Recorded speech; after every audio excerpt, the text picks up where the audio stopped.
On the line, we have Chris in Portland, Oregon, who asked about religious exemptions, Father, to taking the COVID vaccine. Okay, I'm going to go through this step by step. I do a lot of work in medical ethics and moral methodology. I write a lot about conscience. I'm not a medical doctor. I never give medical advice on the air, so we'll start with that. It is true in the Catholic natural moral law tradition that it can be illicit to have what's called a material, not formal, cooperation with evil that is remote rather than proximate. So formal cooperation, evil say, hey, Si, let's rob a bank. And you say, sure, Father, I'll drive. Then you and I are sharing in the evil intent. Material cooperation is you having something from the evil act that you didn't really want, you'd really rather go without it. And so the argument is, well, it is illicit to participate in a remote moral evil in a material way, on the condition that the good to be sought is proportionately greater than the evil to be tolerated. Now, to make that case in the issue of COVID, here's what you'd have to demonstrate. Number one, that the vaccine is necessary.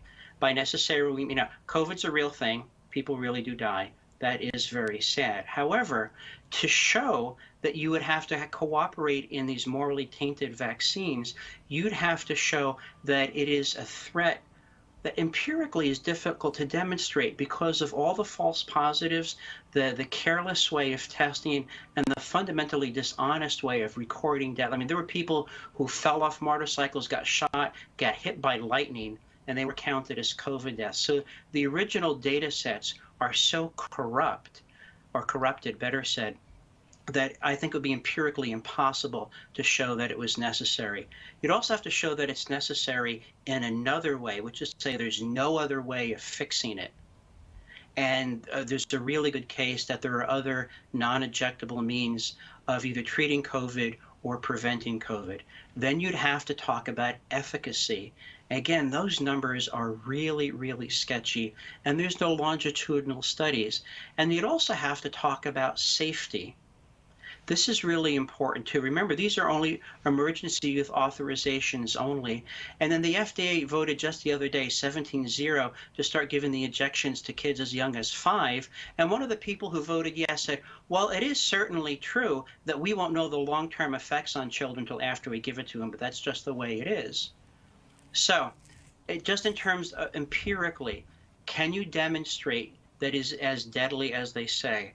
That's a nearly impossible case to make. Can you demonstrate that there is no other means of treating it? There's a lot of smart, good people who say there are non-injectable means of treating it and prevent it. Can you show that it's safe? Well, the deaths and side effects being reported are horrifying.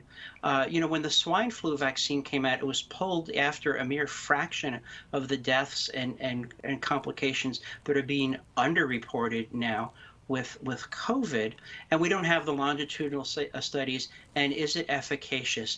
Again, profoundly doubtful. We went from 2 weeks to flatten the curve to wear a mask or get vaccinated, it's your choice, to vaccines are going to be a subscription service in perpetuity. So I would say that the advocates of the COVID vaccines that we have now have empirical hurdles that they cannot clear before they get me to even consider the possibility of, can there be a proportionate reason to accept these vaccines of morally tainted sources. Now, some people would say you can act in that religiously. Some bishops say you can't. Some bishops say you can.